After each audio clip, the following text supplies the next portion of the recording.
So I have a few slides to share with you, and I guess it'll take me up towards an hour. I'm going to try to make it less than that because we have about an hour and a half left. And I'd like to have some good time for discussion, hear comments from you, questions, answers, questions, whatever. And then if time permits, I'd like to do a little meditation with you. We'll pick another kind of meditation to give you a smorgasbord. So in 2003, this Mind and Life Institute, which started in the middle of the 1980s as a group formed by Francisco Varela, a neuroscientist from Paris and a Buddhist layperson, and His Holiness the Dalai Lama, and Adam Engel, a lawyer trained at Harvard who was kind of the business end of things. And for the first, until 2003, it was kind of done out of Adam's garage. It was a small kind of thing, you know. But what it really was, the Dalai Lama would interact with scientists once or twice a year and have discussions over 3 days to a week.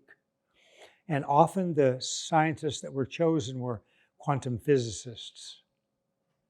And there's a reason for that. And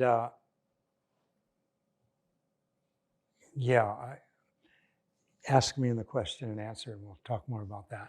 But essentially, the worldview from Buddhist philosophy, shunyata, in English we call that emptiness, it doesn't mean nothingness, is very similar to the view of quantum physics. Both believe in no objective reality, no objective ego. So the ego we relate to, the self we relate to, is false. And that's what quantum physics says also when they look at the nano stuff, the subatomic world, that there's no objective reality. So we can talk more about that later if you want. So in 2003, His Holiness said, let's open these discussions up to a wider audience. And this is at MIT, and I think there were about 2,000 people there, 1 to 2,000 people at that time. Now this goes up to the mid, probably about 2015 or 16, just showing the explosion of research around MBI, mindfulness-based interventions, okay? And you can see that there. And you can see some of the sub-disciplines there. Let's see if I have a pointer. Yeah, sort of. Green doesn't work on that screen. That's okay. So you can see developmental psychologies, positive psychology, a la Penn State. Do you know this guy? What's his name? He's a friend of mine. His name is, who's the guy who does positive psychology at Penn in Philly? Yeah, Marty Seligman. Thank you. Cognitive neuroscience, clinical psychology, psychiatry, preventative medicine, education, and I think we have to put up there quantum physics. So these are the publications, and you can see going from, trickles, less than 100, and then in about 2003, when this was opened up to the wider world, this Mind and Life kind of series of dialogues with scientists, then there's an explosion, and they have it there at about 1250. I think it's much more than that now in terms of MBI research that's published, mindfulness-based interventions. Chronic stress on the brain actually has a physical effect. It shrinks important areas of the brain. It shrinks the prefrontal cortex here, which I'll have a couple slides about. We'll go into that in more detail, the importance of that. And also the limbic system in the center, the center of the brain. The amygdala, the hippocampus, having to do with emotional regulation, memory, things like that. These shrink under the pressure, if you will, of chronic stress. So I showed this slide the other day in Pittsburgh, and someone came up to me very worried. She said, do you think my brain can ever get out of this atrophy situation? Unshrink? I tried to reassure her, yeah. So this is an interesting slide. This was put together by John Dunn, actually a group. So it's Richard, I think it's Richie here. Well, that's Richie's lab, Richie Davidson's lab, University of Wisconsin-Madison, the neuroscientist. And Antoine Lutz, we'll see a picture of him in a little while. He's a brain, and he's an incredible neuroscientist. And Amisa Jha, and Cliff Sharon. But this is primarily John Dunn's work. He's the philosopher, he's the Buddhist philosopher that's sometimes part of that group. And you have a couple things here. So you have 3 dimensions, right? On the left side, on the y-axis, you have meta-awareness. And I think you all know what meta-awareness is. It's an awareness that's observing your basic awareness, okay? Meta-awareness. And then on the x-axis, we have object orientation. You know, is the mind fixed on an object? And that would be, 1. Or not fixed at all on an object, that would be 0. These are all 0 to 1 scales. And then you have the Z, I guess, axis, going back, de-reification. So 0 on de-reification means that you reify everything. Reify means you make things objectively existent. That's our normal state, right? You sure?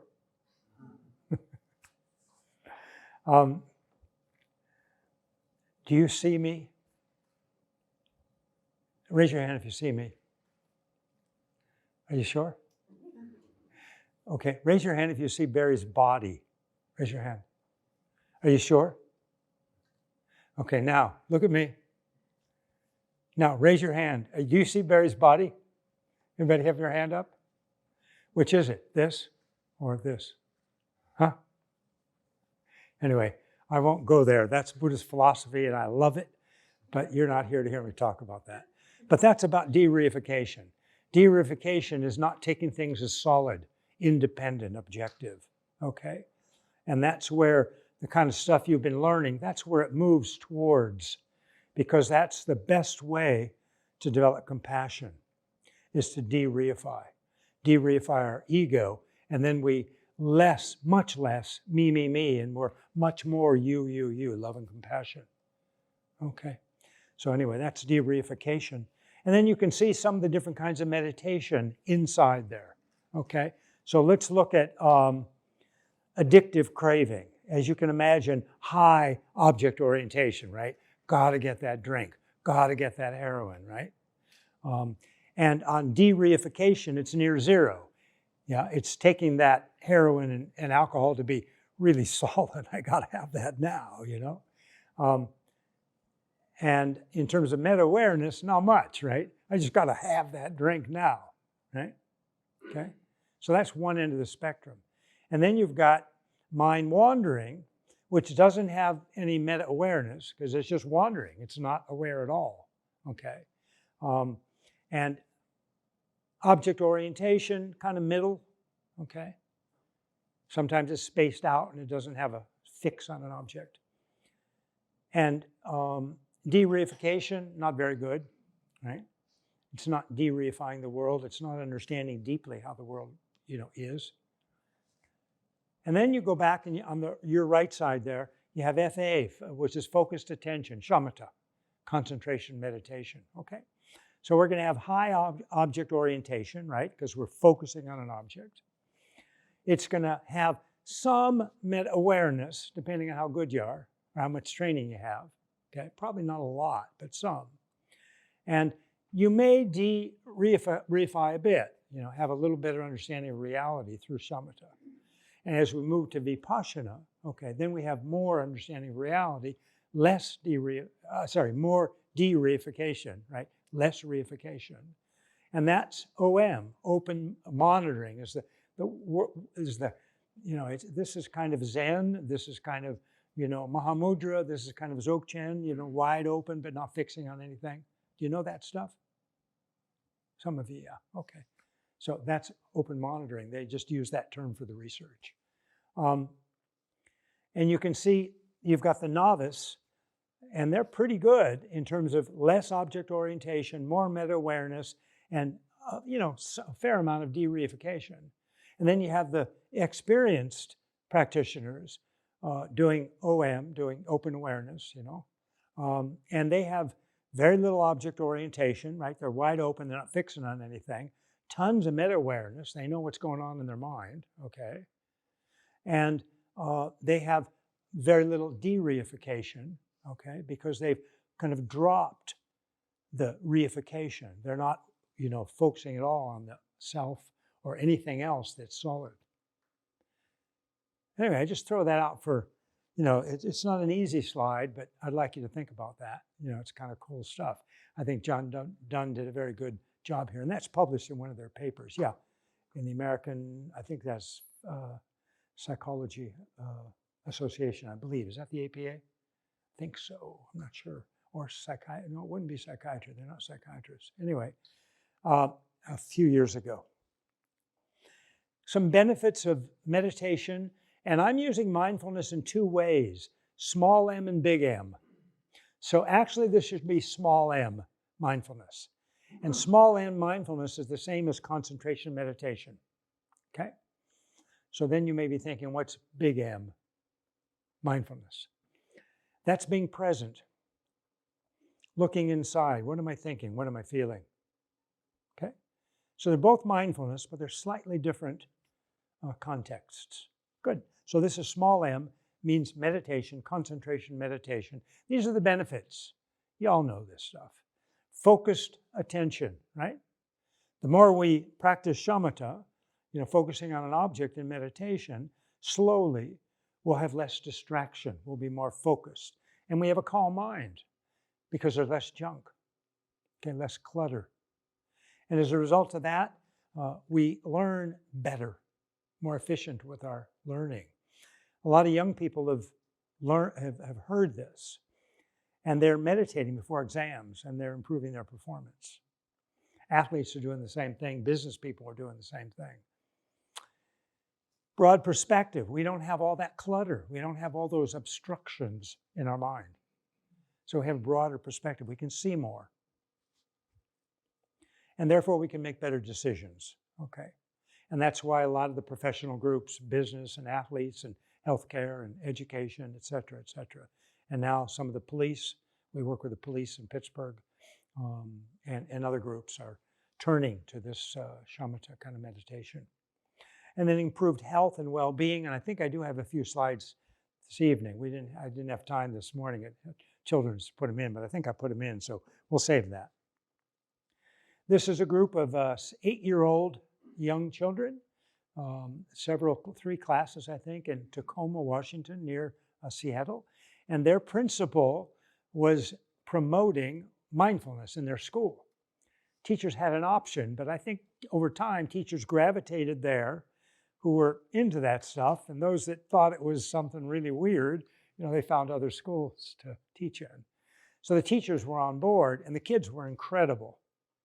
Yeah, they were meditating, they were doing kindness activities, they were doing, giving activities, they were identifying their emotions on big charts, a lot of faces. If they were having trouble, the teacher would ask them to go up and point, and then, then come back, sit down, and then go again and point to what you would like to be feeling.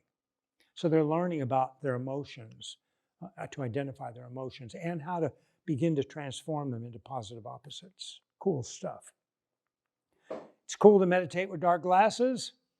I like this photo a lot. What is meditation? Some general ideas here, because out in the world, in the press and here and there, you talk to people, you get all kinds of stuff. Meditation is this. No, it's not that, it's this. No, it's this, right? We're confused. What is meditation? So let me give you a few general sort of characteristics. It's training the mind, and that's real important. It's mind training. To be happy and healthy, okay? So not to be a sniper. My friend, anybody know Matthew Ricard? You know Matthew? No, anybody know Matthew Ricard? French monk. So he's pretty famous in parts of the world. America's a little behind on these things, I'm sorry to say. He said you can even train through shamatha a really good sniper, right? But that's not the goal of what we're doing. We're not trying to harm people or kill people. Cultivating stability and clarity. These are the two things we're trying to achieve when we do shamatha meditation. Stability means no distraction. Clarity is the mind. It's a clear mind. And you experience that in your normal life sometimes. You know, when you kind of feel there's a vibrancy to your mind. You know, you're real clear, you're relaxed, you're alert. Okay. Yes, no, maybe. Yeah, you know that. Okay, good. So that's what we're trying to, like a bright laser. Okay, but it would be the mind would be the laser, not the object. Okay, the vividness or the brightness or the freshness is the mind. Present moment, yeah, we're trying to learn, train ourselves to at will drop into the present moment. How many of you can do that? Raise your hands. I got a couple late hands. Thank you. I appreciate the honesty. Thank you. Thank you. Okay, right now, just drop into the present moment. No past, no future. Present. Just drop in. Relax. Just relax. How many could do it? Raise your hands. A few more hands. Good. Few more hands. Good. Good. You're getting there. Keep practicing. It's important. And investigating reality is that stuff I was going off on a tangent with. Okay. It's the quantum physics stuff. Okay, did I go 2 steps here? Let's see. No, we're good. So there's 2 types of meditation. Do you know this? 2 types? Anybody? Raise your hands. Anybody know? 2 types of meditation. Concentration meditation. And what's the other one? Analytic, or sometimes we call contemplative. 2 types. So this is shamatha. And this is, we can have several different objects of our meditation. These are the common ones. Breath.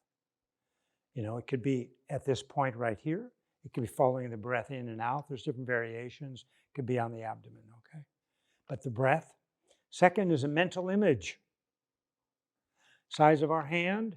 Could be on our crown or at our heart, center of our chest, facing the same way we are. It could be the Buddha, if you're so inclined. It could be another religious figure. It could be a hero. You know, for me, sometimes it's Albert Einstein. I had a cutout when I was a kid growing up on my little desk in my room at home. And it was Albert Einstein on a bicycle with this like kind of a corn cob pipe. You know, in the back was the Princeton Advanced, Advanced Studies or something at Princeton? And it was a little thing you could, you know, it wasn't 2-dimensional, it was a little bit 3-dimensional. So it had a back that you could, so it would stabilize, you could sit it on the desk. And I thought that was really cool. I don't know where that got lost along the way.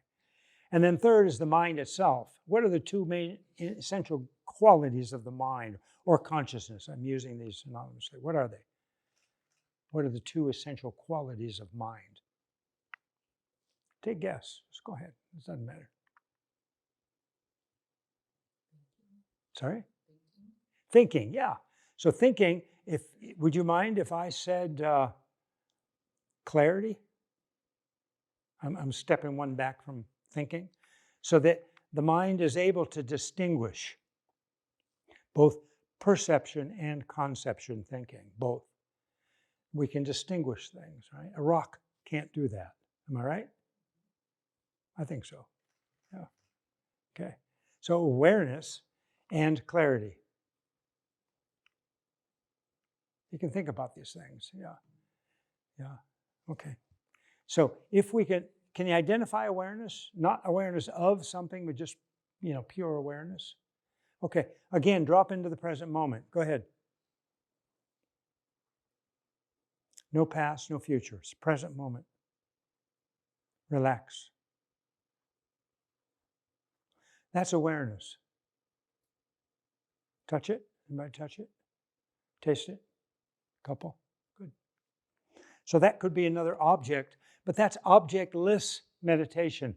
So we're actually it's not technically shamatha. Okay, so we call it objectless shamatha because there's no awareness of ourself or any object. So we're wide open. The senses, the mind, everything is wide open. Everything's coming, We're not grasping on anything. Make any sense? Yeah. Okay. Good. Good.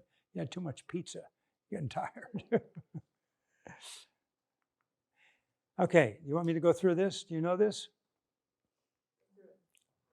You know it? Go through it? Yeah. So this represents, it's a thangka, it's a painting, Tibetan, and it represents the 9 stages of mental development as we cultivate shamatha. So there are 9 stages, 1, 2, 3, 4, 5, 6, 7, 8, 9.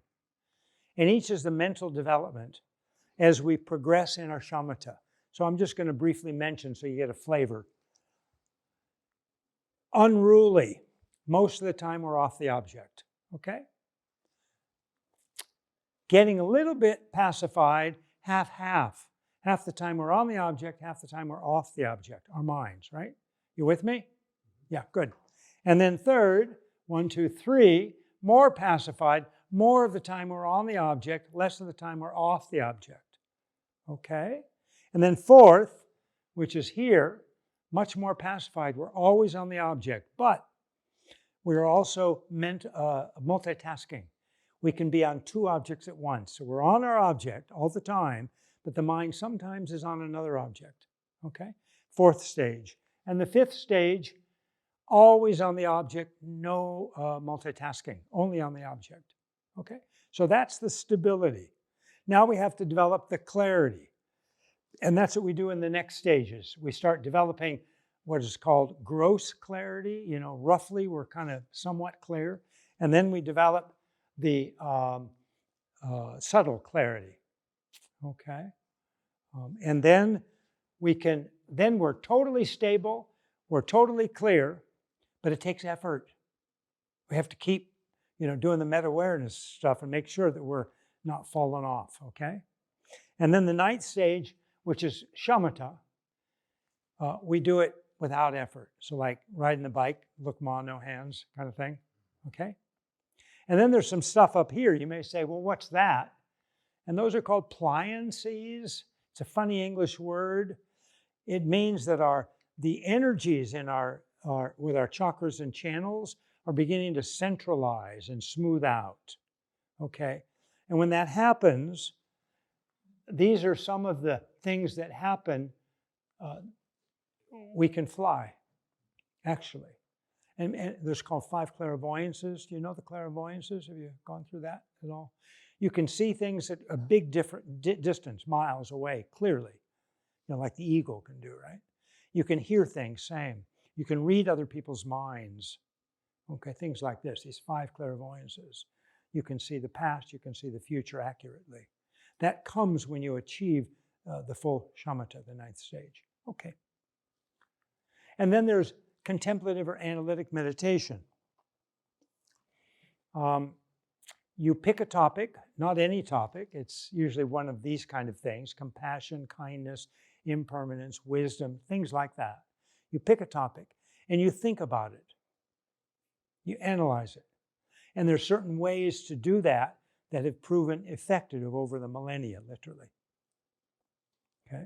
And what you're trying to do is become that quality, not separate from. You're trying to identify or experience compassion or kindness or the other ones. Okay? And once you get a taste, like an aha, then you stop your analysis. And you just focus, go back to the concentration, shamatha, meditation, focus on that aha. When you lose it, go back to the analysis, you alternate. Okay. So this is the research from the University of Wisconsin-Madison about 10 years ago.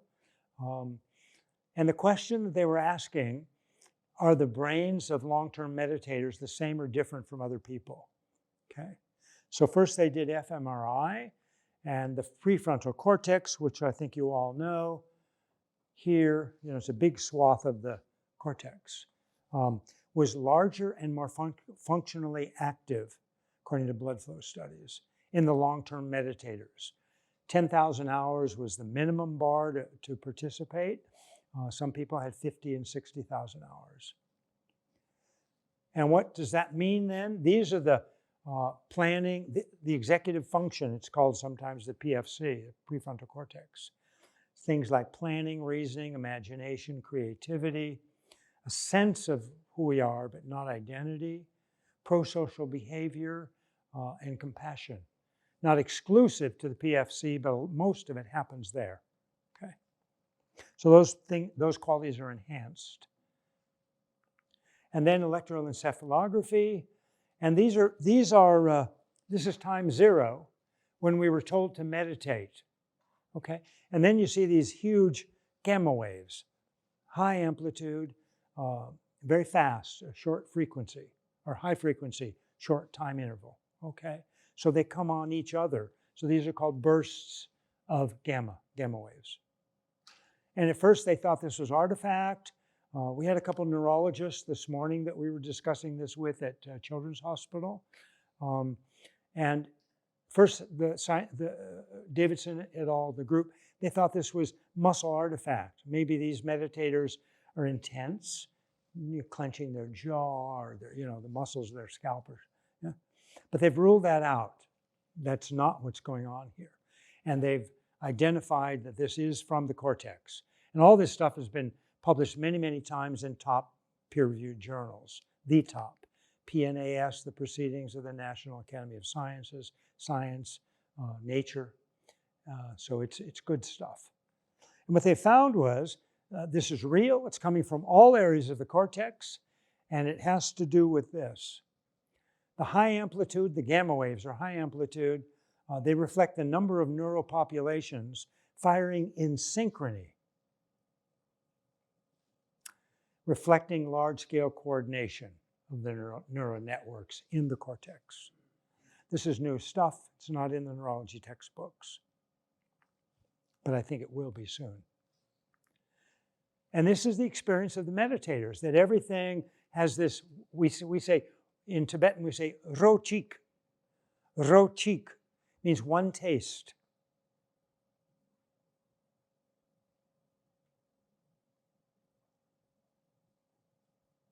It's joyful. It's understanding reality as it is, and it's filled with love and compassion. Ro chik, everything has that. It's kind of painted or, has that taste. Ro chik, literally one taste. I'm not going to go into all this, just to say this is the third area of study they did called attention blink. And they basically showed in rapid succession a bunch of a bunch of letters, but occasionally there were numbers. And you had to pick out the interval. You had to pick out the numbers. And if you got both of them, they were looking to the shortest interval that you could identify the second number, T2. And in long-term meditators, that interval, of course, was shorter than other people, that you could be more attentive and pick out at a shorter interval the second number in a sea of letters. This is the insula, anterior insula and insula, having to do with emotional sharing and perspective. And these things were enhanced in long-term meditators compared to controls. This is a 6-week training in compassion. So Lojong is the Tibetan word for compassion. Lo is the mind, and Jong is to study or to train or to learn. Okay, so Lojong. Compassion training, and the control group received health education.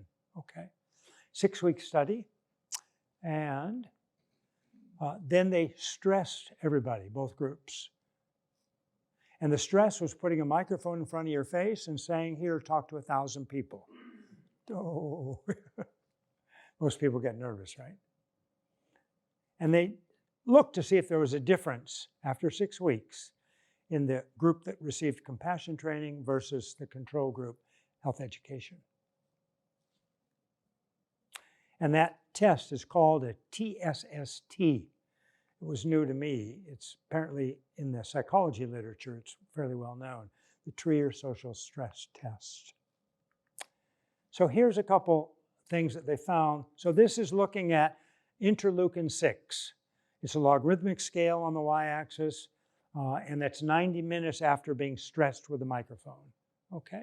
And then you can see average meditation per week. And the more meditation you did, the lower was your IL-6. And IL-6 is kind of inversely related to inflammation. So less IL-6, I have that backwards, sorry. IL-6 is related to inflammation directly. So less IL-6, less inflammation, okay? And that was correlated with amount of meditation you do, okay? So more meditation, less inflammation. And that's pretty important. I think we all know that. Good research about 10, 12 years ago, published. Now this is cortisol. And the gray area is statistical significance, statistically significant in this area. And the controls are on the top, and the lower ones are the ones that got the compassion meditation. So their cortisol levels were lower, okay? Suggesting less stress in response to the microphone, right? The TSST, okay? This is a group of people with depression. They went out 600 days, nearly 2 years. So all the people in the study have depression, okay? And there's 2 interventions and a placebo, no intervention. And the 2 interventions are meditation, so meditation and medication. So MBCT, mindfulness-based cognitive therapy, is something developed by a group in Oxford, a wonderful group, who published this. Mark Segal, this is Segal's name here, and Segal, Mark Williams, and Teasdale. And they developed this. It's kind of a shamatha, basically, okay? MBCT. And what they found was, and they looked at survivability, and survivability means no recurrence of depression. And you know, depression tends to recur, right? Okay. So they found about 80%, 75 or 80% survivability, no recurrence of depression in both groups that got intervention, the medication and meditation. And that was about equal. In the group that got no intervention, the placebo group, it was about 20% survivability. So 80% of them had recurrence of their depression. So I often tell patients, meditation and medication. And some of them say, look, doc, I'm young, and I heard that libido can be reduced with some of these medications for depression. I don't want that. Okay, then meditate. Or they say, meditation? Are you weird? What are you talking about, you know? Okay, take your medication. Yeah. But ideally do both, right? Okay. All the studies on meditation and compassion illustrate the power of the mind. So let's just briefly look at what mind is from a Buddhist perspective, okay? I'll go through these kind of quickly, so just get a flavor, okay? But let me say this before I do it. Everything is a continuum, because everything, say that again, everything is changing moment to moment, everything, okay? I mean, look at our bodies. Blood's flowing, right? Neural impulses are moving. We're breathing, right? Everything's changing moment to moment. So everything is a continuum of mental moments. Everything is a continuum of moments, okay? And the mind, the same thing. So the mind is going to be a continuum of mental moments. You know, the moment of your mind right now, and then right now, and then it's a continuum. Good. So that's the concept here. So this is kind of a rough map. Mind or consciousness, there are 6 primary and 51 secondary, sometimes called mental factors, okay? And let's see what they are. The 6 primaries are our perceptual consciousnesses, you know, seeing, hearing, tasting, smelling, tactile. Did I get 5 of them? And then we have a mental consciousness, okay, which is not the perception, okay? It's thinking on it. Let's look at that in more. I think I have mental consciousness. There's gross mental consciousness, that's thinking, yeah? And then there's a subtle consciousness, which is non-conceptual. We're not thinking. We haven't zoned out, okay? We're alert, okay? But we're not thinking. And then there's a most subtle, which is not only non-conceptual, but also non-dual. There's no recognition of a subject or an object, myself or any object, okay? And that's what manifests at the time of death. And there's a wonderful discussion about the 8 stages of death and what that's all about from a Buddhist perspective. It's very helpful, actually, for people. But time, we can't do it now. Maybe if you have questions, we can briefly go through it. But now, the secondary ones have to do with always present. There's 5 of them. And I think I have a slide. Maybe I don't. Anyway, things like intention, attention, to discern this from that, we say feeling. It means pleasant, unpleasant, or neutral. And then we go to, there's one more I forget. Then we make contact based on the feeling. The mind makes contact with an object. Those are the omnipresent, always present. Then there's some determining ones, which can be kind of either, they can be like sleep, can be positive or negative. And then there's a bunch of virtuous and non-virtuous ones, beneficial and or non-beneficial ones. And then some changeable ones. Anyway, just want to give you a flavor for that. So here's one mind moment. We're looking, we're seeing. So our primary consciousness is visual. And then it has a constellation of the secondary. Pink is always there. The 5 I mentioned, yeah, they're always present. And then the other ones can change with each moment, and they do. Okay? It could be positive, it could be negative, it could be neutral, it could be a different balance. Next moment, we start, we're listening. We're not so much keyed into our eye, our visual consciousness, but our auditory consciousness, okay? And then it's got a whole, always present, the 5, and then the other ones are going to be a little different. So each of these constellations is a mind moment.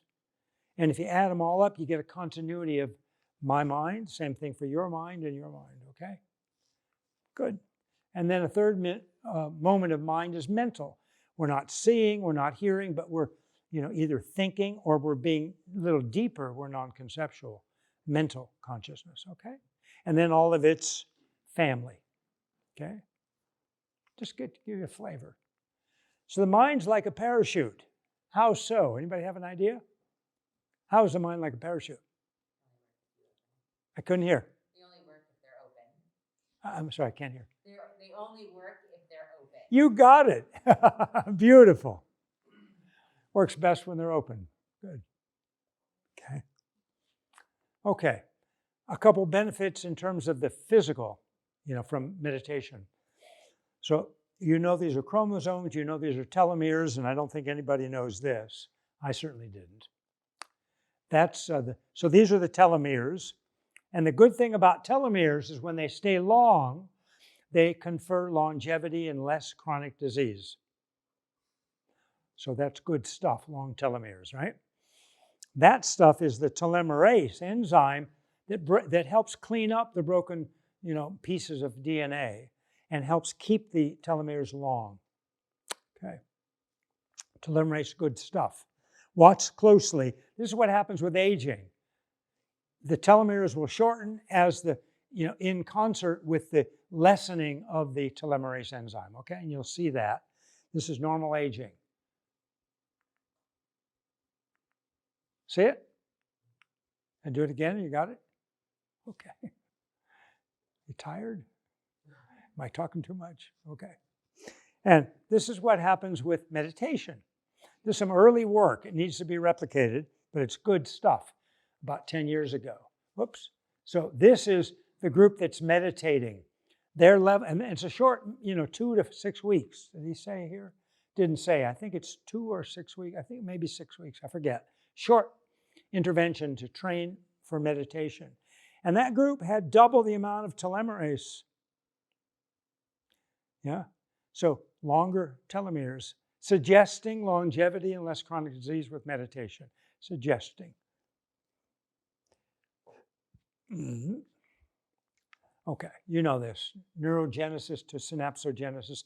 So the old view was that our brain's fixed and we just lose brain cells, neurons as we get older. The new thinking is that we regenerate a lot of our nerve cells, but particularly we regenerate the synaptogenesis, the connections between the neurons, okay? And that's happened all the time, even when we get much older. So that's neuroplasticity. Anybody know who this is? Anybody recognize this? Mingyur Rinpoche, fabulous, fabulous monk. And he participated also in this study. Yeah. Okay, let's just briefly look at inflammation and epigenetics. So this is RIPK2, it's a gene. And this is Perla Coleman, a dear friend of mine, who's at the University of Barcelona. And I've introduced her to Richard Davidson, and now is doing a lot of collaborative work with University of Wisconsin-Madison. So this is just showing that there's a change in the gene expression with only 8 hours of mindfulness practice. And this is occurring in long-term meditators. So with 8 hours of mindfulness practice, you can change gene expression. For long-term meditators can do that. That's incredible. And that's some work she did about 7 years ago, published 7 years ago. And she's done a lot more amazing work. She's still pretty young. Perla Coleman, she's someone to follow if you're interested in this kind of stuff. And this is a meta-analysis of 18 studies that mindfulness-based interventions found a downregulation of that particular gene, the NF-kB, and that resulted in reduced chronic inflammation. So more of the same stuff. That's recent, more recent than Coleman's work. That's about 4 years ago, published. Peripheral biology, meditation affects antibody titers to influenza vaccine. How about SARS-CoV-2? Could. Nobody, as far as I know, nobody's studied it. But if it works with influenza vaccine, very, very good chance that it could work also with the COVID vaccines, okay? The SARS-CoV-2. And that's work from Davidson about 17, 18 years ago. And those are logarithmic differences, so they're massive differences, okay, in antibody titer after the influenza vaccine with meditators and non-meditators, okay. You know MBSR, John Kabat-Zinn, you know, the mindfulness-based stress reduction. John's on our board. He's an old friend of mine on our Altruism in Medicine Institute, on our advisory board. So Roberto was trained by John Kabat-Zinn. That's where his background comes from. Yeah, he's kind of the father, the founder, they say, of the modern MBSR movement, of shamatha, secular shamatha movement. Yeah. He worked for 30 years plus at University of Massachusetts, chronic pain clinic, and people there who went through the program and stayed with it, did their homework, their meditation. They reported, they still had their pain if you asked them, but they said the quality of their life radically changed. They could hold a job, a relationship, they're feeling better about themselves, on and on. So the quality of the pain shifted. They were watching it moment to moment. It wasn't pain. It was this sensation, then that sensation, then that sensation. And I think you know that. Some of you have the MBSR experience or the shamatha experience, moment to moment change. This is with migraine headaches. This just published last year, I think. Yeah, just end of last year. So with migraine headaches, MBSR improved disability. So meditation, shamatha meditation, improved disability, quality of life, self-esteem. It improved the experience of pain, okay, and less depression. And that went out 36 weeks, okay? And those were interventions over 2-hour weekly sessions for 8 weeks. So about 16 hours of meditation and meditation training. Okay, so that's kind of neat stuff. Shifting the focus away from, let's see, we're going to 8, are we? Yeah. So shifting the focus away from me, from I, and from iPhone. We all want to be happy. None of us want to hurt. Raise your hand if you want to be happy and not hurt. Good. All of us. Yeah. Even the ants. If you disturb them, they don't like it. You put a little sugar, or you just kind of leave them alone. They're cool. Right? People same way. So please remember this: that we all want to be happy. None of us want to hurt. And every time you meet somebody, remember this. And your interaction with that person will be more beneficial. It'll be better interaction. So she or he, just like me, just wants to be happy, doesn't want to hurt. Okay. Okay, so that's the same thing. The same thing. It automatically brings us closer when we have that thought before interacting. Okay. This is in fall of 2011. 2011 in Japan. This is Japan, where the disaster occurred on March 11th. I was in Tokyo actually at the time. I have a group there, and I go there a lot to Japan. And so this was a few months later, and His Holiness visited the Northeast, and they were totally devastated. Now, Phil and his wife know because they were there a couple of years after the disaster. Mark. Sorry, Mark. They know. They saw it firsthand. 20,000 people died within a couple hours because this 9.4 or 5 on the Richter scale earthquake caused these massive tsunamis. And this boy, nobody knew this at the time. We found out later. He'd lost both his mother and his father in the tsunamis. And came up to hug His Holiness, and they stayed hugging for the longest time. And the security didn't, intervene. The other people didn't intervene. They just let it happen. Somehow His Holiness kind of knew without verbally being told. The fruit of faith is love, and the fruit of love is service. Saint Mother Teresa. Unconditional love. Doesn't matter. Bunny, piglet, doesn't matter. Just love.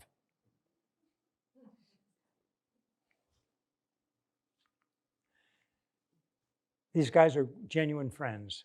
This big dog and this little boy. Right? They trust each other. He could actually put his fingers in that dog's nose. Dog wouldn't mind. Because they trust each other. This is something we've lost in medicine. That trusting relationship with the patient. It's crucial. You can be the best doctor, have the best diagnosis, have the best treatment plan. But if you don't have trust, the patient's not going to listen to you. They're going to be suspicious. They're not going to carry it out, probably. Okay? You haven't developed a partnership if you don't have trust. So a lot of the stuff we've been talking about today helps develop that trust, particularly the compassion, the genuine caring for the other person, the non-judgmental listening, even for a short period of time, making eye contact, even a smile if it's appropriate. Okay? These things are really important to develop that trusting relationship with the patient. And that's something that is extremely important and not taught enough in our training. Never, never be afraid to do what's right, especially if the well-being of a person or animal is at stake. Dr. Martin Luther King Jr. No fear, no death, the transformative power of compassion. I guess I wrote that. 2018, it came out. And it's kind of about the stuff we're talking about. Resilience, mindfulness, compassion, those sort of things. Okay? And Nagarjuna's Wisdom. This is a more technical book. That little thing we briefly explored about who are we on a deeper level. No objective reality similar to quantum physics, about that kind of stuff. This is a book that came out last year. Trzekiak and Mazzarelli, 2 docs. I think one more of an administrator and the other more of an ER doc. And they were kind of naysayers about compassion in medicine. They thought, it's too soft. We don't have time. It's, not important. But they had a little bit of curiosity. They weren't 100% naysayers. And so what they did is a literature search for a couple of years, exhaustive.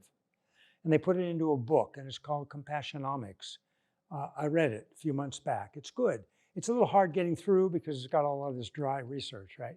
But they write nicely. It's kind of humorous. It's light the way they write. And if you're interested in knowing more of the research, that's a good resource.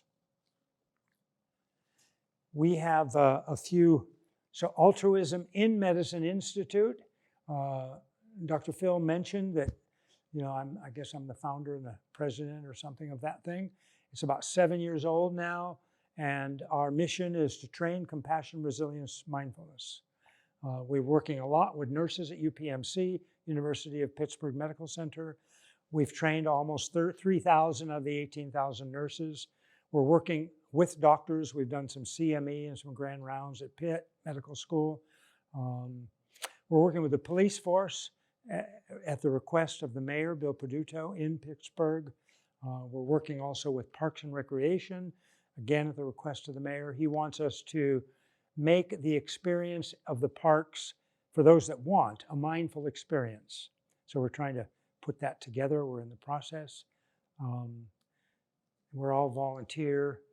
We have one half-time person that's paid. All of us, I'm volunteer. I haven't taken a salary for 32 years, actually. And I do a Facebook public figure.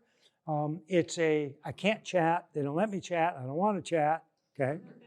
But it's teaching twice a week. So kind of stuff we've been talking about here, not as much of the science, but more of the compassion, the resilience, the mindfulness stuff, and some of the wisdom. And you can see that. And we have some other things, platforms. Good. Thank you very much. So let's transition. We have about 45 minutes. 40 minutes on that clock. Why don't let's open it up for some discussion, and then we'll do, I was thinking we'd maybe do a walking meditation. Any of you do walking meditation? One of you? Good. Mark? Good. So we'll do a walking meditation, and we can use some of the foyer and stuff, I think, yeah. We'll do that the last 10 or 15 minutes. So, fire away. If you got questions, you have comments, or, whatever you like.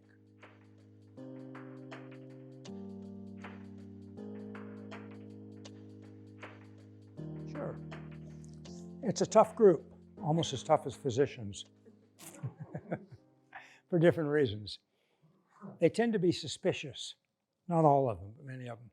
So you have to develop their trust. So we're trying to do that. We're listening a lot to them. We have the ear of the chief of police, Scott Schubert, in Pittsburgh. He's fabulous. Anna Kudrov is the assistant chief, and she's been appointed the head of the academy, which does their recruits get trained there, but also their regular officers have like CME for law enforcement. And we're trying to develop a curriculum that would involve compassion and resilience and mindfulness for the officers that get that every year.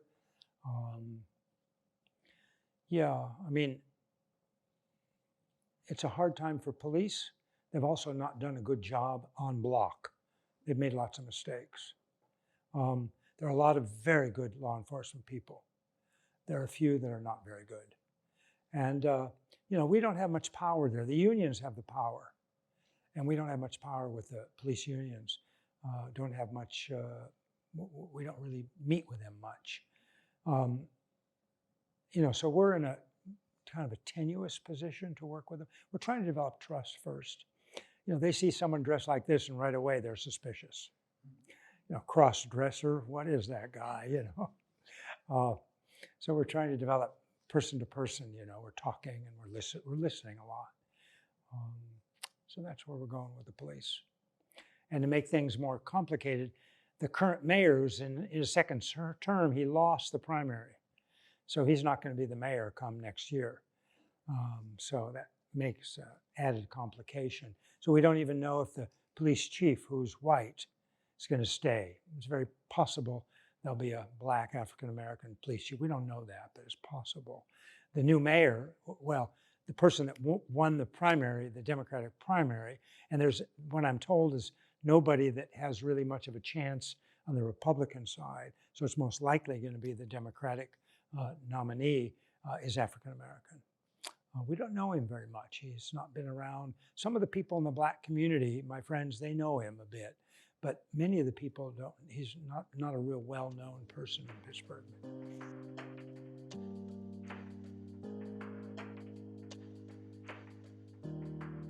Yeah, so I did a CME with a neurologist at Pitt a couple years ago, and he did top down. He's now at the National Academy of Medicine, Busick, and I did the bottom up. How can we get ourselves, make it easier for ourselves to thrive in an environment like this? And he did systemic change top down. We need both. I don't know how, he knows a lot better than me how to try to push to get systemic change. From bottom up, it's it's simple things. It's being more gentle and kind to ourselves any way we can. Little things, big things in between. We forget to do that. One way is at the end of the day, we've done, let's say, 100 things. Stephanie, you've done 1,000, okay, in the day. Maybe 100 of them didn't go well, 50 of them didn't go well. The other 950 went well. What do you think about at the end of the day? The things that didn't go well. Most of us do that. What I'm suggesting is think of everything. Pat yourself on the back for the stuff that went well. That's taking good care of yourself. Expectations. We have these high expectations of ourselves. We often can't meet those. We're high achievers. We think we have to be perfect or nearly perfect. And yet that's unrealistic. So to slightly decrease our self-expectations so that we can meet those expectations, feel a sense of accomplishment, well-being, and set a new expectation. That's important. The bottom up can be a very lonely place when you have this overarching system that doesn't subscribe to it. It can be, but it's a matter of perspective, right? Many of us are feeling very isolated and alone. And regardless of what's happening outside, we can still feel that, okay? So to begin to feel more connected with others, and that's interconnectedness, to think about that and to remember it, and that's compassion, okay? That we're not alone.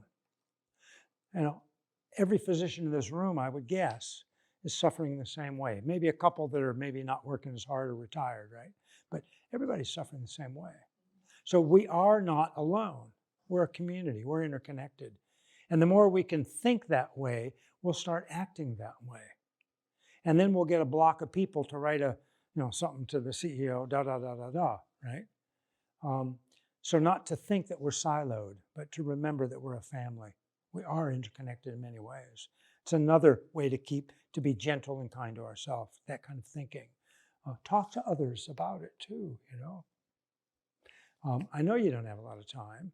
We don't have a lot of time, but you make the time. These things are important. Meditate every morning, 5 minutes. Doesn't matter, just do it. Did anybody forget to brush their teeth? Well, that's an embarrassing question. But sometimes I get a hand, but we don't really, do we? I mean, maybe once, if we were on last night, we didn't get much sleep, we may forget, but we don't forget to brush our teeth. Why? Huh? Habit since we were a little kid. Mother, father, older sister, brother, somebody said, just brush your teeth. Nah, I don't want to do that. Brush your teeth, And finally you just started doing it, and now you just do it. Do the same thing with meditation. Make it a habit. Don't miss it. Regularity is the most important thing. And you don't judge it. So you may kind of, come away from your session thinking, terrible meditation, I'm a terrible meditator, right? Don't buy into that. There's a lot of stuff that's happening that's invisible, okay? If those thoughts or feelings come up, just let them come and go. Don't grab them. Don't embellish them. Another way to take care of yourself. 2 ways. Don't judge yourself, but also regular meditation. And think about others as much as you can. You know, when you have a patient you're about to see, you just saw, you know, just for a moment, think of how life is, you know, from their perspective. Just do that for just a short time. Yeah. Any way you can get out of yourself, that really helps a lot. And that's compassion. It's both self and other compassion, both. Because when you do that, you also are a recipient. Yeah. And the other person, hopefully, also, if you're skillful. Right? So those are just a few little ways to kind of do that. You're smiling more than you were before. You know that. Good. Yes, please.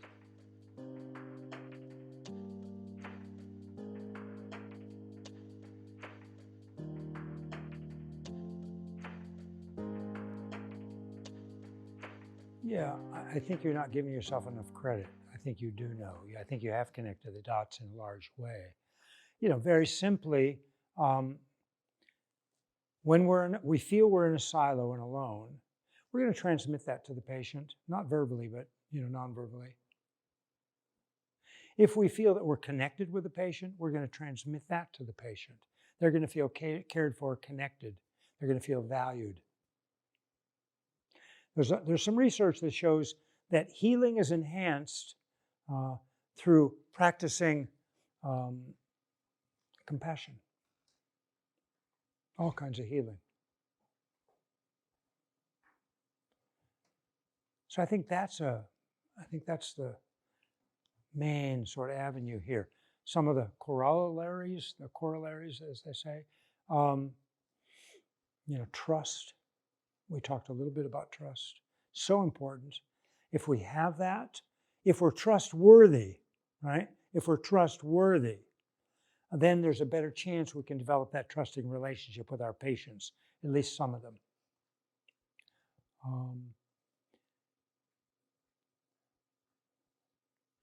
If we're honest, I don't mean brutally honest, but honest.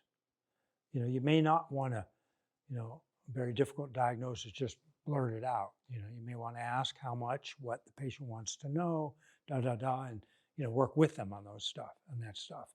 But still being honest. So the patient sees you as having integrity, as honesty. Because that develops trust. And it's via respect, I believe. So if you have honesty, if you have integrity, you develop this mutual respect. And then on that basis, you can develop trust. So that's another important ingredient. There's an area that we call, and I didn't do a lot of this stuff tonight because I was asked to do the science behind meditation. So I concentrated on that. But all of our other programs are going to be more on this side of things. So healthy self-confidence, another important aspect. It means putting nobody down. Not putting myself down, not putting the other person down, okay?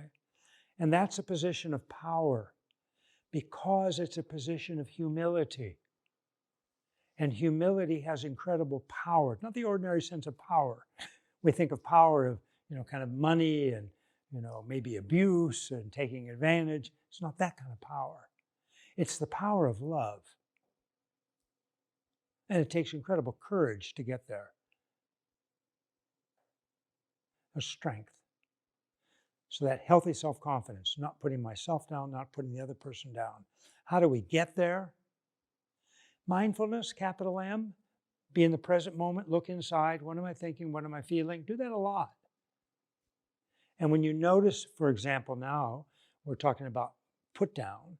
If you're in a put down mood, you're putting someone else down, you're putting yourself down, tell yourself, okay, I don't need to do that anymore.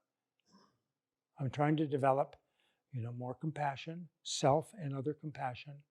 I'm trying to be more trustworthy, you know, honest, respect, trust, so that we can have a more trusting relationship with our patients. So I'd put it in that arena, Mark. How's that? Is that okay? Okay, good, good. And we'll have these discussions more with, as I said, with these other programs where we'll be concentrating a little less on the science and more on the compassion side. Yeah, good.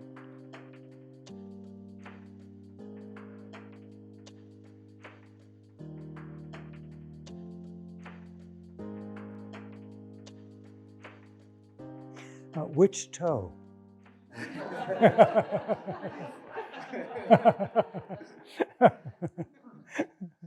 I used to say, when I get questions, as a monk, what do you think? As a doctor, what do you think? And I would say, now I put on my monk hat, or now I put on my doctor hat. For years now, I don't say that anymore because they've come together. Don't believe everything about Western medicine. It's fabulous, it's wonderful, but there are a lot of limitations. And you've identified a few of them, okay? Whether you believe in, multiple lives or not, doesn't matter. But things are changing. I mean, that's just the nature of things. You ask the quantum physicist. He's a quantum physicist. He's a physicist. That's the nature of the world, okay? And if modern medicine doesn't believe it, well, they can be wrong too. And maybe it's some in modern medicine, others not. I'm a modern medicine guy, so it depends who you ask, right?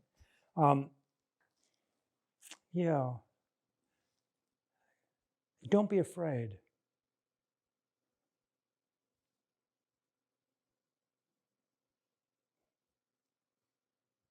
You can make the leap, it's okay. Yeah. You may be a better person, better physician, actually, for it. You may be. But don't tell those people that don't know about this stuff. I'm joking. Thank you. Yes, please.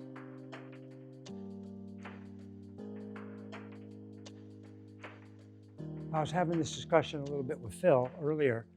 I was at the University of Washington. I was an assistant professor in the family medicine residency program.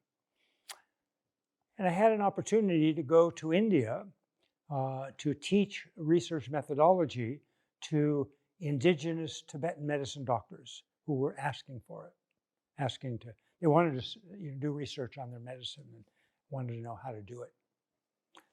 So I went over, I had a 6-month leave, and we picked a research topic, treating high blood pressure with the efficacy of treating high blood pressure with traditional Tibetan medicine. After 6 months, we hadn't finished, and I extended my visa. Then we finished the research. I'm not really much of a researcher, but I knew a little and they knew nothing, so it was okay. And I stayed a little longer, and I started meditating and studying Buddhism, Buddhist philosophy, which it terribly excites me, still does. It doesn't excite, that's not the right word, but deeply interests me, it captivates me, yeah. And hence that other book I showed you, yeah. And I started doing more meditation and study, and then I extended my visa again, or got a new visa again, and I've been doing that for 32 years.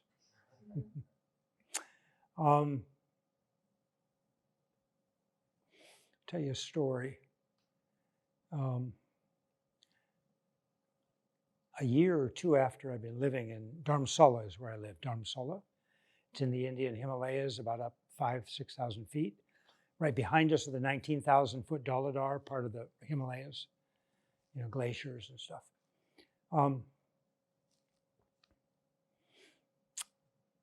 His Holiness the Dalai Lama called me in about a year or two after I'd started living there. This was probably 89 or maybe 90, right in there. And he basically said to me he wanted to go to Rio de Janeiro to an environmental conference that was important. And his office heard there was a cholera outbreak in Rio. And he basically said to me, can I go safely? I didn't know, but he was asking me, So I said, yes, I think you can go safely if it's important, because you'll stay in a good hotel, clean water, clean food, and there's a vaccine.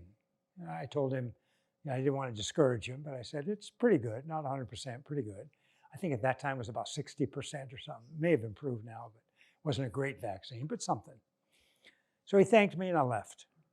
And I heard through the grapevine that he called in his chief Tibetan medicine doctor, Dr. Tenzin Chodak, who had been imprisoned in the Chinese Gulag for 18, 20 years and escaped, came to India and was His Holiness's main Tibetan medicine doctor. And then a few years later, he passed away. He was tortured and stuff in the Gulag. And I heard through the grapevine that Dr. Chodok told him, too dangerous, don't go. When I heard that, I thought, okay, it's his decision. All I can do is advise. A couple weeks later, he again calls me in, and essentially he says, give me that shot. He didn't say it like that, of course, but yeah, that was the gist of it. So I found the cleanest one I could, came back to give him the injection of the intramuscular cholera vaccine. And I was nervous. One of the reasons was there's an unwritten rule that you never draw blood from a Buddha. And I think what it means is you don't traumatize a Buddha that would cause blood, hurt the body of a Buddha so it would, cause him to bleed, right? So I was thinking that.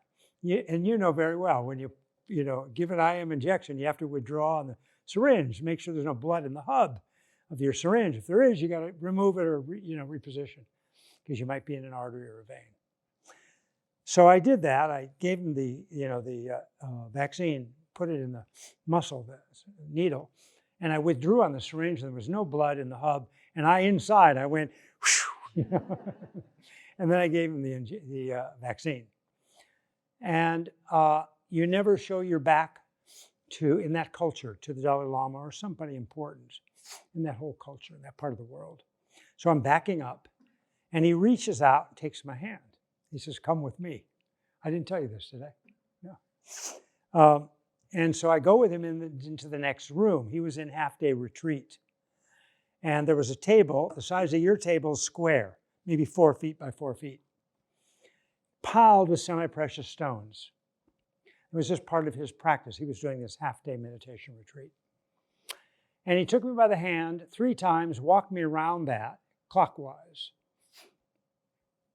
And on the outside, it was a small room, on the outside were glass shelves. And on the shelves were Buddha statues, this big kind of, roughly. There were over 5,000 monasteries in Tibet that the Chinese destroyed and desecrated. Only 2 or 3 left standing. But the little stuff, they didn't seem to bother too much. And people could, put them in their robes or something and get them out of Tibet. And then they offered to His Holiness, and that's where they were. Like there was one from Atisha. Anybody know Atisha? 1,000 years ago, Indian saint, Buddhist saint, practitioner, scholar, who was invited to Tibet. And there's one of those was his 1,000 years ago. Milarepa, you ever heard of Milarepa? Yeah. A big dorji, a big vajra, like about that big, of Milarepa. Incredible. Things like that. So he's telling me all this. He's walking me slowly around 3 times. And then we finished 3 times. And he says to me, wait here. Okay. And he looks at this pile for the longest time, pulls out a crystal, size of my little finger, which I have on my altar in my room in Dharamsala. Actually, I have 2 rooms. I have no kitchen, I have no fridge, I have no car, I have no home, I have no microwave, on and on and on. But I have 2 rooms given to me by His Holiness the Dalai Lama to use, loaned to me. And I live in his compound, Gundam Potong, in his compound in Dharamsala, nearby him. And then he gave me a second stone, again, looking a long time, and it's an old turquoise. And I wear it around my neck always, unless I'm bathing or swimming And I've been in about 5 or 6 situations where I should have lost my life. And I didn't. And I attribute it to this stone. I have no idea if that's true or not, but that's my belief. I'll show it to you. I have all these things on here. Let's see if we can get it out. This is Tibetan medicine. It's supposed to ward off COVID. I don't know, I just wear it. And this is the turquoise. I'll just briefly walk around. You can look at it and see it.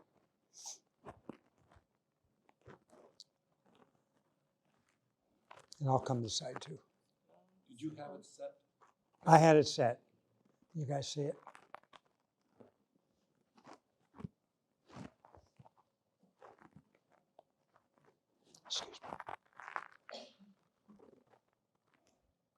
So anyway, that's just a story, true story. Yeah.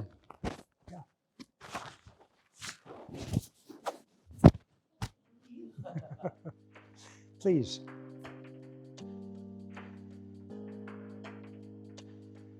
Oh yeah, easy question. Okay, we had this discussion in the car.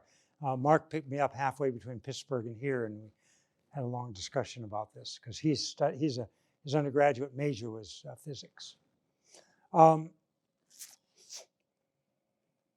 David Bohm, since passed, but a premier quantum physicist, was a very dear friend of the Dalai Lama. They were very close friends. And he used to say there's no objective reality. If you look at the writings of the Buddha, of Nagarjuna, who followed him about, anywhere from 600 to 800 years later, Chandrakirti another 400 years later, to Tsongkhapa in the 13th, 14th century, 14th, 15th century, early 15th century, to His Holiness the Dalai Lama today, they all say no objective reality. And when you begin to discuss that, what does it mean? You find that very similar understanding of what that means in terms of what is real and what's not. And most importantly, it's our ego, because that's the one that gets us all into all the trouble. Okay, we take things to be threats and we push them away. We get upset, we get angry. We take things to be helpful and we bring them towards us. Okay, and both of those maneuvers get us a little out of balance because we overdo it. Too much this or too much that. Okay, and so that's kind of a rough, beginning. Schrodinger's cat thought experiment. You take 2 steel boxes and put a cat inside. Thought experiment. And you have with the cat a piece of radioactive material, and the half-life of it decaying is the same as your experimental period. So let's say a minute for both. Your experiment goes for a minute. In a minute, the half-life is 1 minute of this radioactive material. 50% chance it'll decay, 50% chance it won't. It's connected to a vial of strong acid. If it decays, it'll knock over that acid, killing the cat. If it doesn't decay, it won't. The cat will be alive. From the perspective of quantum physics, the cat is in a state of what they call superposition. Both, dead and alive, both, unobserved. Okay? If you open the thing up, you observe, then the cat is either dead or alive. You can determine when you open the steel boxes, right? Okay. So the observer has so much to do with reality, superposition or not, both dead and alive, or dead or alive.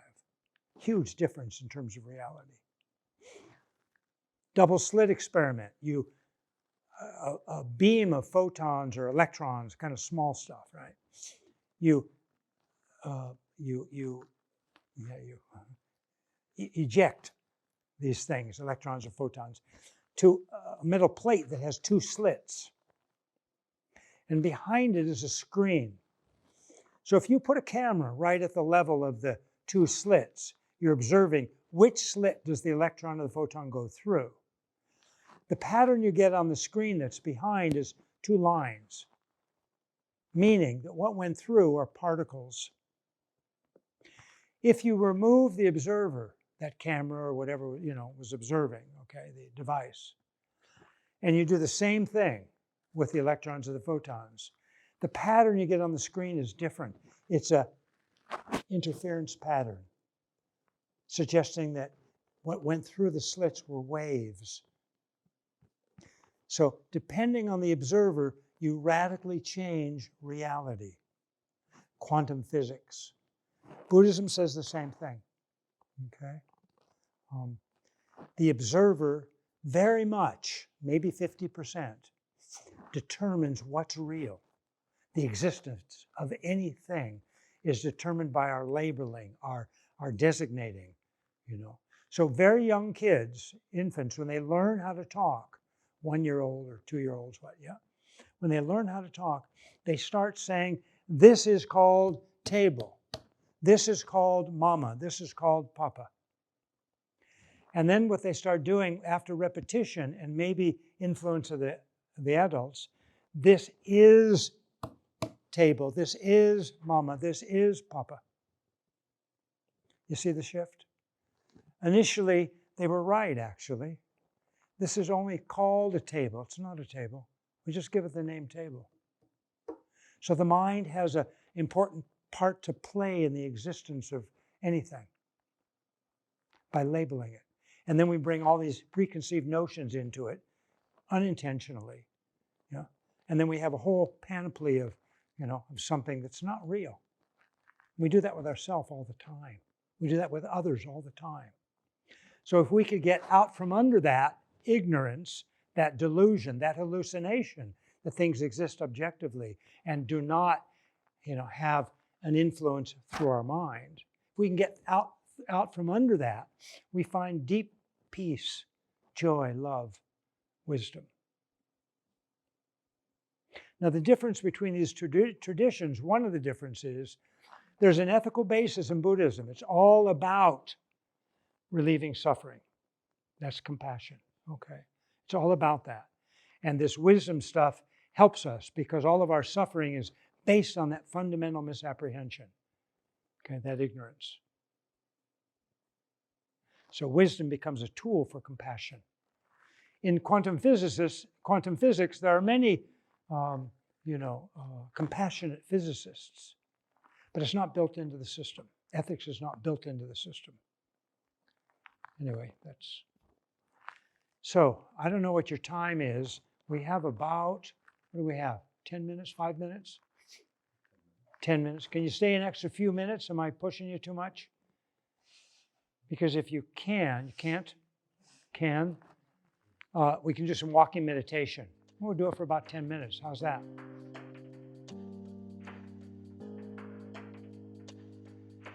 So let me show you. I'll do it here and then I'll do it there and then we'll do it together.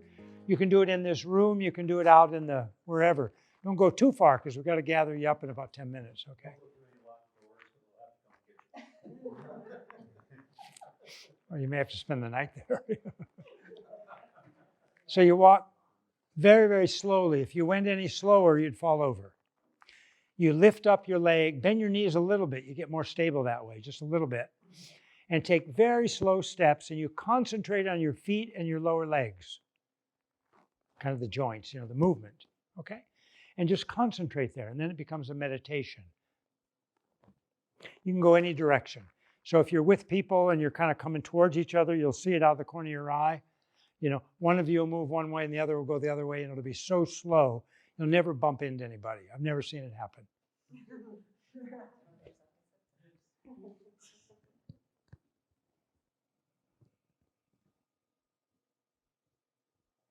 And just concentrate on the motion in your feet and ankles.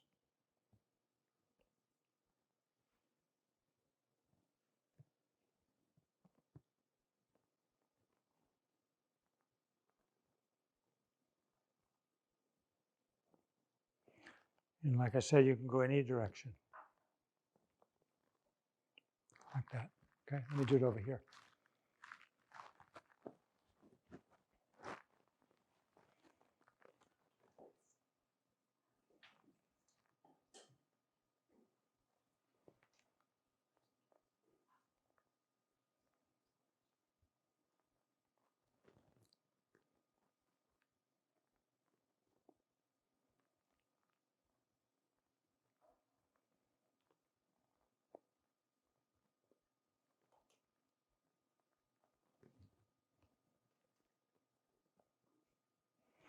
And immediately you focus. Immediately you get in a meditative state if you concentrate on the motion in your feet and ankles.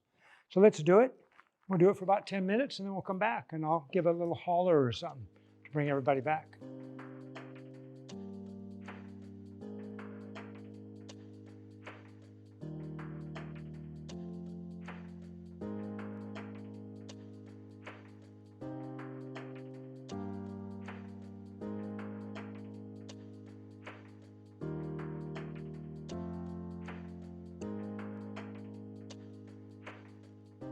How was that?